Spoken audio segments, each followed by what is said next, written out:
Imagine um Brasil que ainda não existe. Não há cidades, não há estradas, não há bandeira. Há apenas a floresta, a praia, o céu. E há os Tabajaras, uma tribo indígena que vive em harmonia com essa terra há séculos. Agora, imagine um homem chegando, um homem branco, estrangeiro, ferido. Ele se chama Martim. E sua chegada vai mudar tudo. Ela vai mudar tudo. Porque há uma mulher nessa história. Seu nome é Iracema. E quando ela vê Martim, quando ela o cura, quando ela o ama, ela não sabe que está selando o destino de seu povo. Ela não sabe que está morrendo. Ela não sabe que seu filho será chamado de o primeiro brasileiro. Hoje, vamos contar a história de Iracema, de José de Alencar. Uma história que é, ao mesmo tempo, um romance de amor e uma narrativa de morte. Uma narrativa de como o Brasil nasceu. Para entender Iracema, é preciso entender o momento em que foi escrita. Estamos em 1865. O Brasil é um império, mas é um império jovem, inseguro de sua identidade. A independência foi há apenas 43 anos. O país precisa de uma história, de uma lenda que explique quem somos.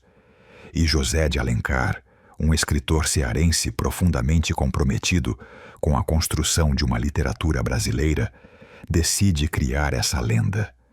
Ele toma um personagem histórico real, Martim Soares Moreno, um colonizador português que participou da colonização do Ceará no século XVII, e o coloca em um romance de amor com uma índia fictícia.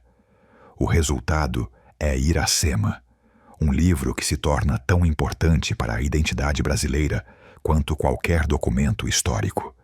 É uma narrativa de fundação, é a origem mítica do Brasil. Nossa história começa na mata do Ceará. Martim, o português, perde-se. Ele está ferido, exausto.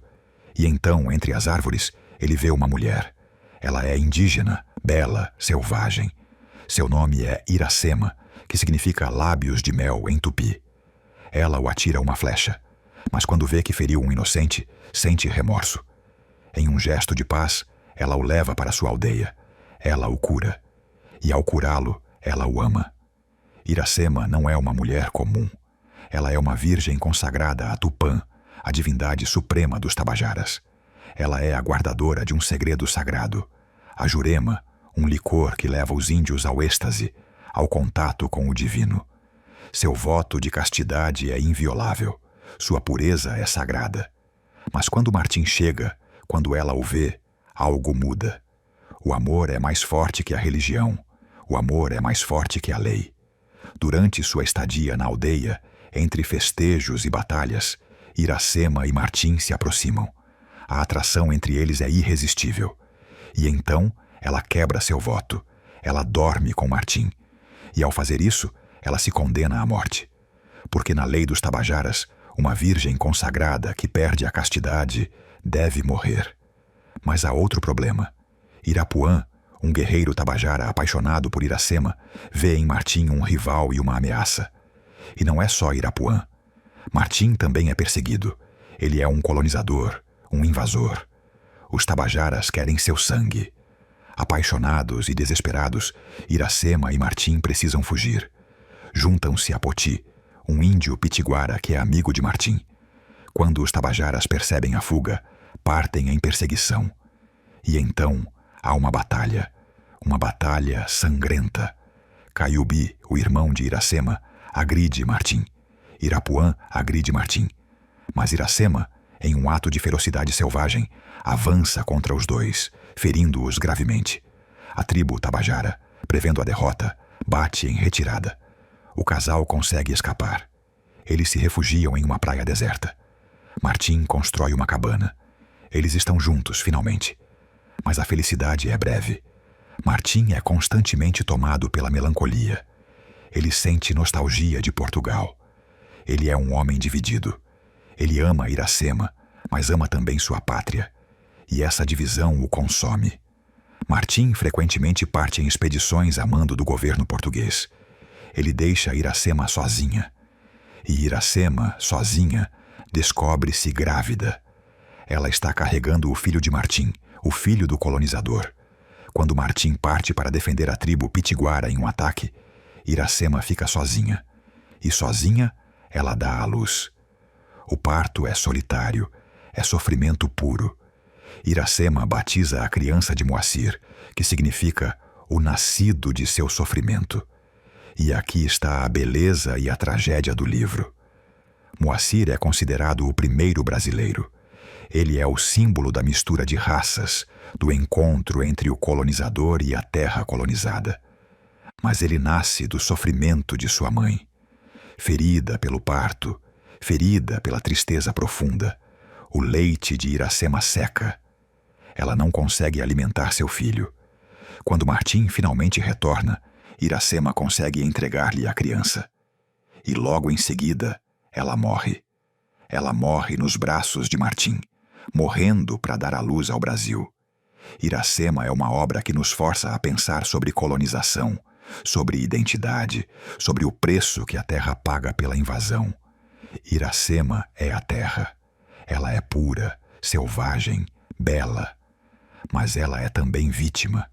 Ela é vítima de seu próprio amor. Ela é vítima da colonização. E sua morte não é apenas trágica, é simbólica. É a morte da terra indígena, consumida pelo colonizador. Mas há algo mais aqui.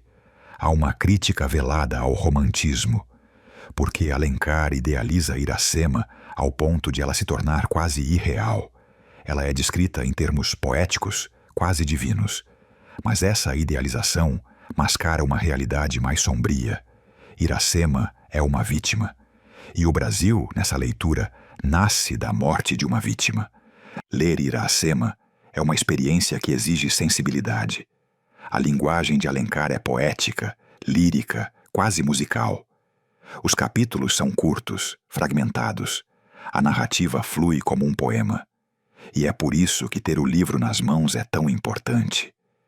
Para sentir o ritmo da prosa, para apreciar a beleza das palavras, para entender a profundidade do que Alencar está dizendo.